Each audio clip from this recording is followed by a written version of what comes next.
tako da bi šel sam še na zadnji slajd, ki pa pač na nek način povzema, da seveda od začetka krize se je sproti spreminjal pristop glede na nove okoliščine, in v bistvu kljub temu, da se je kar nekaj časa čakalo, da se je evropska zakonodaja aktivirala, pa smo videli, da so države članice večinoma vseeno nekako pristopale s podobnimi rešitvami, nekatere z določenimi prej, nekatere malo kasneje. Ampak da vsak ukrep ima seveda pozitivne posledice in tudi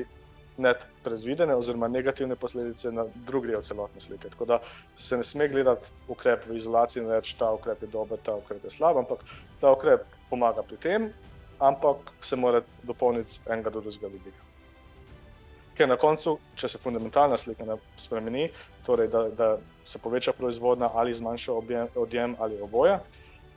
potem bodo te interventni ukrepi trajali in bo šel denar v to ublažitev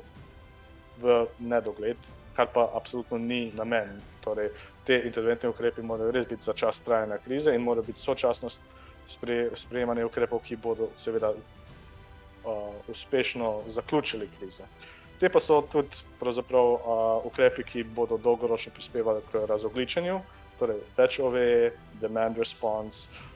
in tudi z vidika na nek način ta regulirana cena, ki bi bila pogojena z odjemom oziroma znižanjem odjema, je pravzaprav na nek način prisiljen demand response z vidika trenutne krize, torej drug način doseganja mehanizma, ki je tudi dolgoročno preko seveda prostovoljnih prilagajanj odjemalcev zelo nujen za prebroditev tudi ne naslednje, ampak paralelne krize,